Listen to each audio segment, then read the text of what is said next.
നിശബ്ദമാകരുത് അല്ലെങ്കിൽ നിശബ്ദരാകരുത് എന്നീ ക്യാമ്പയിന്റെ വിവിധ വശങ്ങളെക്കുറിച്ച് മുൻ പ്രഭാഷകന്മാർ സൂചിപ്പിച്ചു. അത് ഞാൻ ഇവിടെ ആവർത്തിക്കേണ്ടതില്ല. യുവത നിശബ്ദമാകരുത് എന്നതിന് രണ്ടു ഭാഗമുണ്ട്. അത് ഒന്ന്, യുവത നിശബ്ദമായിരിക്കുന്നു, ദയവ് ചെയ്തുകൊണ്ട് നിങ്ങൾ ഈ നിശബ്ദതയിൽ തുടരരുത് എന്നാണ്. രണ്ടാമത്തേത് യുവതയുടെ ശബ്ദം കുറഞ്ഞുകൊണ്ടിരിക്കുന്നു, അതുകൊണ്ട് പ്ലീസ് നിങ്ങളുടെ ശബ്ദം ഇല്ലാതാകരുത്, നിങ്ങൾ പൂർവോപരി ശക്തിയിൽ മുന്നോട്ട് പോവുക, നിങ്ങളെ ഈ സമൂഹത്തിന് ആവശ്യമുണ്ട് എന്ന സന്ദേശമാണ് ഈ ഒരു ശ്രദ്ധേയമായ ക്യാപ്ഷനിലൂടെ ISM മുന്നോട്ട് വെക്കുന്നത് എന്ന് നമ്മൾ മനസ്സിലാക്കുന്നു. ഈ എല്ലാ പ്രസ്ഥാനങ്ങൾക്കും യുവജന ഘടകങ്ങൾ കാണുവാൻ കഴിയും. ഒരു പ്രസ്ഥാനത്തെ സക്രിയമായി മുന്നോട്ട് നയിക്കുന്നതും അവരുടെ അജണ്ടകളുടെ പ്രാക്ടിക്കാലിറ്റിയിൽ, അതിന്റെ പ്രായോഗികതയിൽ ഏറ്റവും കൂടുതൽ ക്രിയാത്മകമായി ഇടപെടുന്നതും ആ പ്രസ്ഥാനത്തിന്റെ യുവജന വിഭാഗമാണ്. പക്ഷെ വളരെ ഖേദകരമെന്ന് പറയട്ടെ, മാതൃസംഘടനകൾ പലപ്പോഴും യുവജന വിഭാഗങ്ങളെ ചോദ്യം ചെയ്യാതെ അവരുടെ അജണ്ടകൾ നടപ്പിലാക്കുന്നതിനുള്ള ഒരു ഉപകരണമായി മാത്രം ഉപയോഗപ്പെടുത്തുന്ന വളരെ ഖേദകരമായ ഒരു കാഴ്ച പ്രത്യേകിച്ച് കേരളീയ സമൂഹത്തിൽ നമുക്ക് അതിന് നേരെ കണ്ണടക്കാൻ കഴിയില്ല. അതിനൊരു മാറ്റമുണ്ടാകണം. യുവാക്കൾക്ക് അവരുടേതായ കാഴ്ചപ്പാടുകളുണ്ട്. അവരുടെ പ്രായപരിധിയിൽ നിന്നുകൊണ്ടുള്ള ജ്വലിക്കുന്ന ചിന്തകളുണ്ട്. ആ ചിന്തകളെയും കാഴ്ചപ്പാടുകളെയും സന്നിവേശിപ്പിച്ചുകൊണ്ട് മുന്നോട്ടു പോകുവാൻ കഴിയുന്ന യുവജന പ്രസ്ഥാനങ്ങൾക്ക് മാത്രമാണ് ശബ്ദമുണ്ടാക്കുവാൻ സാധിക്കുകയുള്ളൂ. യുവത നിശബ്ദരാകരുത് എന്ന് പറയുമ്പോൾ കുറെ വിളിച്ചു പറയുക എന്നതല്ല അതുകൊണ്ട് ഉദ്ദേശിക്കുന്നത്. സമൂഹത്തിലെ ഒരുപാട് പ്രശ്നങ്ങളെ നമുക്ക് എണ്ണമിട്ടുകൊണ്ട് നിരത്തുവാൻ കഴിയും. അതാർക്കും സാധിക്കും. പ്രശ്നങ്ങളെ അവതരിപ്പിക്കുക എന്നത് നിങ്ങൾ നിശബ്ദരാകരുത് എന്നതിന്റെ ഒരു വശം മാത്രമാണ്. പ്രശ്നങ്ങൾ അവതരിപ്പിക്കാൻ ആർക്കും സാധിക്കും. പക്ഷെ അതിന് പരിഹാരമെന്ത്, പ്രായോഗികമായി എന്ത് റോൾ നിർവഹിക്കുവാൻ സാധിക്കും, ഇതുമായി ബന്ധപ്പെട്ട് 2-3 കാര്യങ്ങൾ മാത്രമാണ് ഞാൻ സൂചിപ്പിക്കുന്നത്. ഇതില് ആധുനിക സമൂഹത്തിൽ ഏറ്റവും കൂടുതൽ യുവതയുമായി ബന്ധപ്പെട്ട് കിടക്കുന്ന മൂന്ന് പദാവലികളുണ്ട്. അതൊന്ന് സമയമാണ്, മറ്റൊന്ന് സമ്പത്താണ്, മറ്റൊന്ന് ചിന്തയാണ്. ഈ സമയത്തെയും സമ്പത്തിനെയും ചിന്തയെയും പ്രൊഡക്റ്റീവായി ഉപയോഗപ്പെടുത്തുവാൻ കഴിഞ്ഞാൽ നമുക്ക് യുവതയെ ആക്റ്റീവായി നിലനിർത്താൻ കഴിയുന്നു.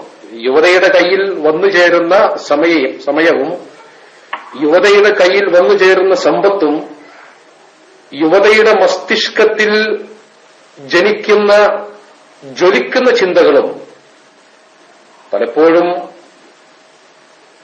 ഉപകാരപ്പെടാതെ പോവുകയോ സമൂഹത്തിന് ദോഷകരമായ രൂപത്തിൽ പ്രയോഗിക്കപ്പെടുകയോ ചെയ്യുന്നു എന്നതാണ് ഇതിന്റെ ഏറ്റവും ഭീകരമായ വശം.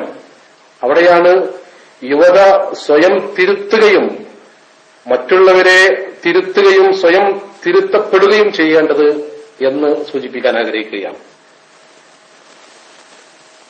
പക്ഷേ പലപ്പോഴും യുവാക്കൾക്ക് അനസ്തീഷ്യ നൽകപ്പെട്ടിരിക്കുന്നു എന്ന് പറയേണ്ടി വരികയാണ്. ഉറക്കുഗുളികകളോ മയക്കുഗുളികകളോ മയക്കുമരുന്നുകളോ നൽകുന്നതിനേക്കാൾ ഒരുപക്ഷെ മാരകമായി നമ്മളൊന്നും കാണാത്ത രൂപത്തിലുള്ള അനസ്തീഷ്യ അവരെ മയക്കിക്കിടത്തിരിക്കുകയാണ്. അതിൽ ഏറ്റവും മാരകമായ റോള് വഹിച്ചുകൊണ്ടിരിക്കുന്നത് ഇവിടുത്തെ മീഡിയകളാണ്.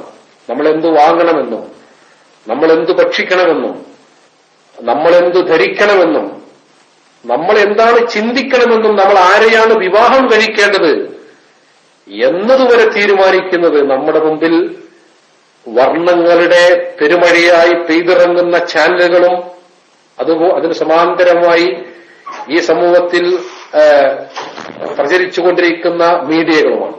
അവരാണ് തീരുമാനിക്കുന്നത്. ജോർജ് ബെർണാഷോ പറഞ്ഞ വളരെ പ്രസിദ്ധമായ ഒരു വാക്യമുണ്ട്, youth is wasted on the youth. Youth is wasted on the youth. യൗവനത്തിനു വേണ്ടി ഹോമിക്കപ്പെടുകയാണ്. എന്താണ് താൻ ചെയ്യേണ്ടത് എന്ന് യുവാവിനോട് പറയുന്നത് ഞാൻ നേരത്തെ പറഞ്ഞ നാം അറിയാതെ നമ്മെ സ്വാധീനിച്ചുകൊണ്ടിരിക്കുന്ന മറ്റാരൊക്കെയാണ്. അപ്പോ യുവാക്കൾ ഇത് മനസ്സിലാക്കണം, യുവജന പ്രസ്ഥാനങ്ങൾ ഇത് മനസ്സിലാക്കണം, അവരെ നയിച്ചുകൊണ്ടിരിക്കുന്ന മാതൃസംഘടനകൾ ഇത് മനസ്സിലാക്കണം, യുവസമൂഹങ്ങൾ ഇത് ഉൾക്കൊള്ളണം. അവിടെ യുവ നിശബ്ദരാകരുത് എന്നതിനെ അവർക്ക് ചെയ്യാനുള്ള കാര്യങ്ങളെ നമുക്ക് 3 രൂപത്തിൽ വായിക്കാൻ പറ്റും. ഒന്ന്, യുവത ശബ്ദമുണ്ടാക്കണം. അതെന്താണ് ആ ശബ്ദം? സമൂഹത്തെ ബോധവൽക്കരിക്കണം എന്നതാണ്. സമൂഹത്തെ ബോധവൽക്കരിക്കണം. നേരത്തെ പറഞ്ഞതുപോലെ ഒരുപാട് പ്രശ്നങ്ങൾ സമൂഹത്തിന് മുമ്പിൽ വായിച്ചു കേൾപ്പിക്കുവാൻ, വായിക്കാൻ കഴിയുന്ന ആർക്കും സാധിക്കും. ഒരുപാട് പ്രശ്നങ്ങൾ എണ്ണമിട്ടുകൊണ്ട് നിരത്തി പ്രഭാഷണം നടത്താൻ ഒരു വേദി കിട്ടിയാൽ ഏതൊരു പ്രഭാഷകനും സാധിക്കും. അതിന് പ്രത്യേകമായ കഴിവ് ആവശ്യമില്ല, അതിന് പ്രത്യേകമായ സജ്ജീകരണങ്ങൾ ആവശ്യമില്ല, ആർക്കും സാധിക്കുന്ന കാര്യങ്ങളാണ്. നേരെ മറിച്ച് സമൂഹത്തെ ബോധവൽക്കരിക്കുവാൻ. രണ്ടാമത്തേത്, സാമ്പത്തികവും അതേപോലെ തന്നെ സ്വയം സന്നദ്ധവുമായ ഇടപെടലുകൾ ഉണ്ടാവണം. സാമ്പത്തികമായി പരിഹരിക്കേണ്ട പ്രശ്നങ്ങളിൽ സാമ്പത്തികമായി ഇടപെടാൻ കഴിയണം. വളണ്ടറിയായി നമുക്ക് ചെയ്യുവാൻ കഴിയുന്ന സേവനങ്ങളിൽ അങ്ങനെ കർമ്മനിരതരാകാൻ സാധിക്കണം. അവിടെ ശബ്ദമുണ്ടാക്കേണ്ടതില്ല യുവത. പക്ഷേ അവർ അവരുടെ ക്രയശേഷിയും ക്രിയാശേഷിയും ഉപയോഗപ്പെടുത്തുകയാണ്. മറ്റൊന്ന്, സമൂഹത്തിൽ നിലനിൽക്കുന്ന ചില ഫ്രെയിമുകളുണ്ട്, ചില ചട്ടക്കൂടുകൾ. ആ ചട്ടക്കൂടുകൾ ഒരുപക്ഷെ പരമ്പരാഗതമായിരിക്കാം. പക്ഷെ അത് മനുഷ്യത്വ വിരുദ്ധമാണെങ്കിൽ അതിനെതിരെ നിലകൊള്ളുവാനും ഒരു കൊടുങ്കാറ്റായി ആഞ്ഞടിക്കുവാനും കുത്തിയൊഴുകുന്ന ഒരു പുഴ പോലെ മുന്നോട്ട് നീങ്ങുവാനും സാധിക്കണം. അതൊരു പക്ഷേ സമൂഹത്തിന്റെ ഫ്രെയിമാവാം, ഭരണകൂടത്തിന്റെ ഫ്രെയിമാവാം, രണ്ടായിരുന്നാലും ശരി. ഇതിന് ഏറ്റവും അനിവാര്യമായിട്ടുള്ള ഒന്ന്, വളരെ കുറ്റമറ്റ ഒരു പഠന സമ്പ്രദായവും വിദ്യാഭ്യാസ സമ്പ്രദായവും നമ്മുടെ സമൂഹത്തിൽ ലഭിക്കുക എന്നുള്ളതാണ്. Strong mind in A strong body എന്നത് വിദ്യാഭ്യാസത്തിന്റെ അടിസ്ഥാനപരമായ ലക്ഷ്യമായി പറയാറുണ്ട്. ചാണക്യ, വളരെ പ്രസിദ്ധനായ ചാണക്യന്റെ പേര്, അർത്ഥശാസ്ത്രത്തിന്റെ കർത്താവായ ചാണക്യന്റെ പേര് നമുക്കെല്ലാവർക്കും പരിചിതമാണ്. Education is the best friend and educated person is respected everywhere. Education beats the beauty and youth എന്ന് അദ്ദേഹം പറഞ്ഞിട്ടുണ്ട്. യൗവനത്തെയും സൗന്ദര്യത്തെയും പുനഃപ്രതിഷ്ഠിക്കുകയോ അതിന്റെ ഗതി നിർണയിക്കുകയോ ഒക്കെ ചെയ്യുന്നത് വിദ്യാഭ്യാസമാണ്. ഈ വിദ്യാഭ്യാസത്തിന്റെ കാഴ്ചപ്പാട് നമ്മുടെ സമൂഹത്തിൽ ഏറ്റവും കൃത്യമായ രൂപത്തിലായിത്തീരുക എന്നതാണ് ഇതിന്റെ ഏറ്റവും പ്രധാനപ്പെട്ട കാര്യം. അതിൽ ഭൗതിക വിദ്യാഭ്യാസത്തോടു കൂടെ തന്നെ ധാർമ്മിക വിദ്യാഭ്യാസത്തിനും കൊടുക്കുന്ന വെയിറ്റേജ്, മനുഷ്യന്റെ പെരുമാറ്റ രീതികൾ, ഇവിടെ നിലനിൽക്കുവാൻ ആവശ്യമായ നിർദ്ദേശങ്ങൾ. കിരൺ ബേദിയെക്കുറിച്ച് നമുക്കറിയാം. കിരൺ ബേദി 2012 ടൈംസ് ഓഫ് ഇന്ത്യയിൽ ജനുവരി 30 എഴുതിയ ഒരു ലേഖനമുണ്ട്. ആ ലേഖനത്തിൽ കിരൺ ബേദി പറഞ്ഞത്, education system comprises 3 H's.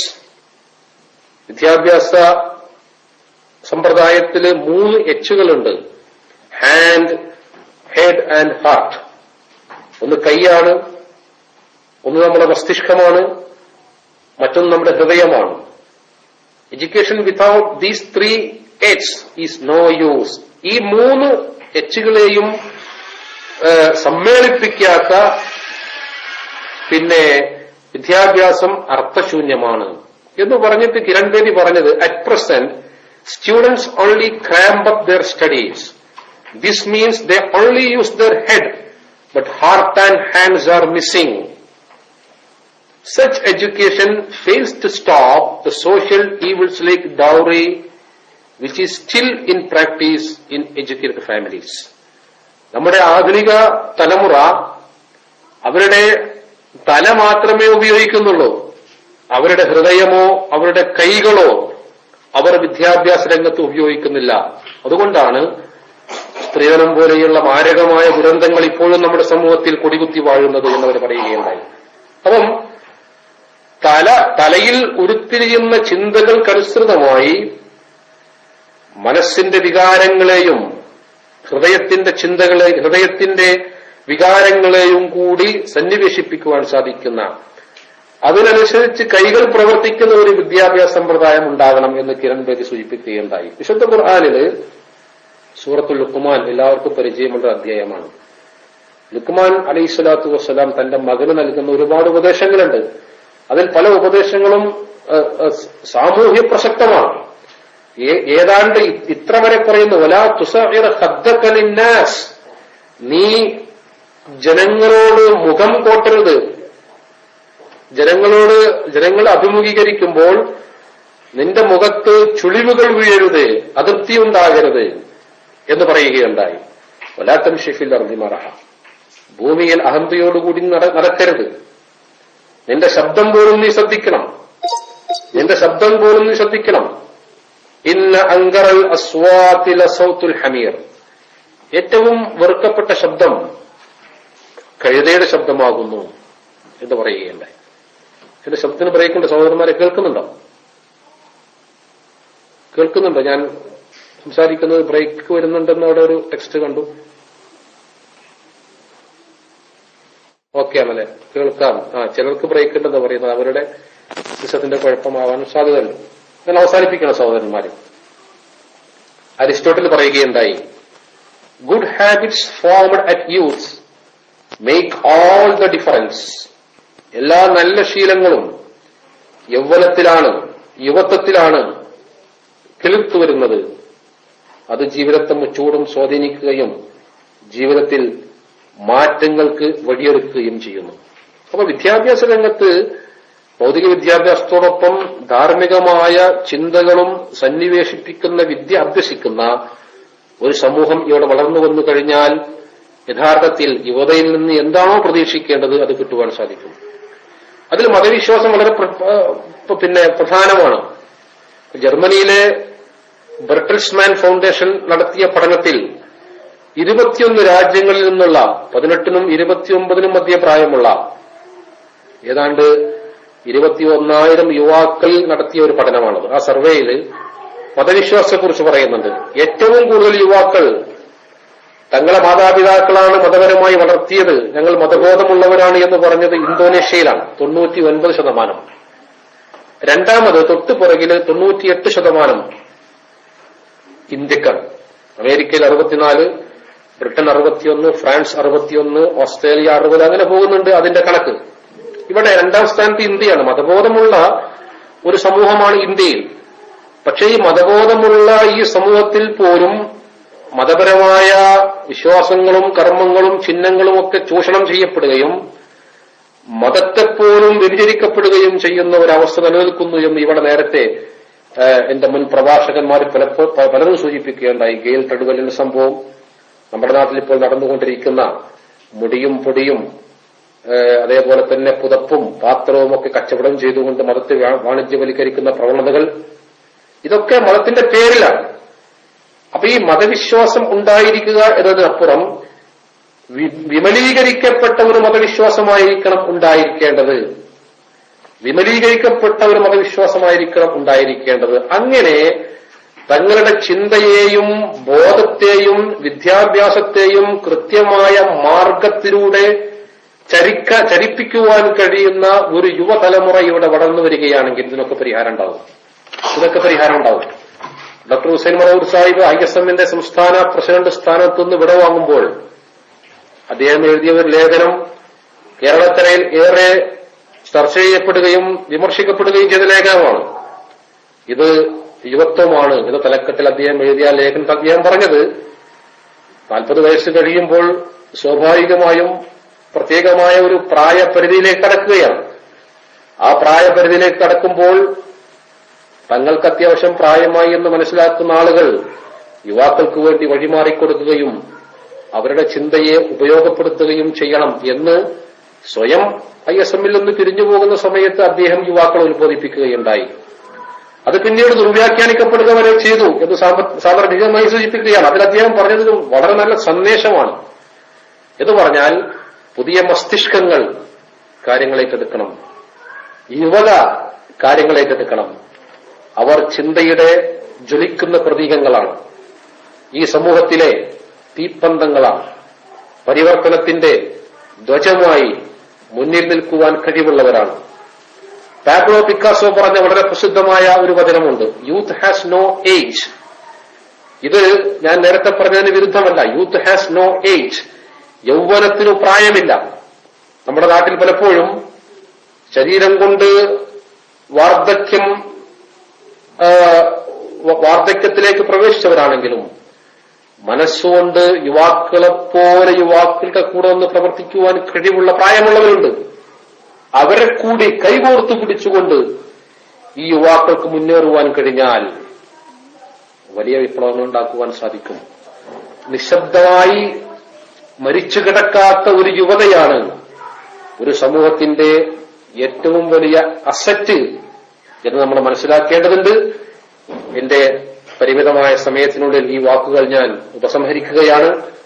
ISM സംസ്ഥാന സമിതി കേരളത്തിന്റെ എല്ലാ മുക്കുമൂലകളിലും ഈ പ്രമേയത്തിന്റെ വിശദമായ വശങ്ങളുമായി കടന്നു ചെന്നുകൊണ്ടിരിക്കുകയാണ്. അവർക്ക് നമ്മൾ പിന്തുണ അറിയിക്കേണ്ടതുണ്ട്. പ്രഭാഷണങ്ങളിലൂടെയും എഴുത്തുകളിലൂടെയും സമൂഹത്തിൽ ക്രിയാത്മകമായ ഇടപെടലുകളിലൂടെയും പരിഹാര നിർദ്ദേശങ്ങളിലൂടെയും അതേപോലെ തങ്ങൾക്ക് എന്തെല്ലാം ചെയ്യാൻ കഴിയും എന്ന ആലോചനയിലൂടെയും ISM ഒരുപാട് കാര്യങ്ങൾ നടപ്പിലാക്കുന്നുണ്ട്. ISMന്റെ മെഡിക്കൽ എയ്ഡ് സെന്റർ, സൗജന്യമായ മരുന്ന് വിതരണം അതിന് ഉദാഹരണമാണ്. അതേപോലെ തന്നെ ദയാ ഓർഫൻ കെയർ, അനാഥകളായ വിദ്യാർത്ഥികളെ പരിരക്ഷിക്കുന്നതിന് വേണ്ടി സംഘടിപ്പിക്കുന്ന, അതേപോലെ തന്നെ എബിലിറ്റി ഫൗണ്ടേഷൻ, അന്ധരായ സഹോദരന്മാർക്ക് വേണ്ടിയുള്ള, ബധിരരായ സഹോദരന്മാർക്ക് വേണ്ടിയുള്ള പ്രത്യേക വിങ്, ഇങ്ങനെയൊക്കെ സമൂഹത്തിൽ പ്രയാസമനുഭവിക്കുന്ന ആളുകൾക്ക് വേണ്ടി സേവനങ്ങൾ ചെയ്യുന്ന ISMനെ പോലെയുള്ള ഒരു പ്രസ്ഥാനം. അതിലുപരി മതത്തിന്റെ ഏറ്റവും തെളിഞ്ഞ വശം ഈ സമൂഹത്തോട് യാതൊരു സങ്കോചവുമില്ലാതെ വിളിച്ചു പറഞ്ഞുകൊണ്ടിരിക്കുന്ന ISMനെ പോലെയുള്ള ഒരു യുവജന പ്രസ്ഥാനത്തിന് ഇത്തരം ഒരു ക്യാമ്പയിന്റെ ഭാഗമായി ഒരുപാട് കാര്യങ്ങൾ ചെയ്യാൻ കഴിയും എന്ന് നമ്മൾ വിശ്വസിക്കുകയാണ്. സൗദി ഇന്ത്യൻ ഇസ്ലാഹി സെന്റർ നാഷണൽ കമ്മിറ്റി ഈ ക്യാമ്പയിന് സർവ്വവിധ പിന്തുണയും അറിയിക്കുകയാണ്. ഈ അവസരം തന്നതിന് കേരള ഇസ്ലാഹി ക്ലാസ് റൂമിന്റെ സംഘാടകരോട് പ്രത്യേകമായ നന്ദി രേഖപ്പെടുത്തുന്നു. എന്നെ ശ്രവിച്ച എല്ലാ ശ്രോതാക്കൾക്കും നന്ദി. അസ്സലാമു അലൈക്കും വറഹ്മത്തുള്ളാഹി വബറകാതുഹു.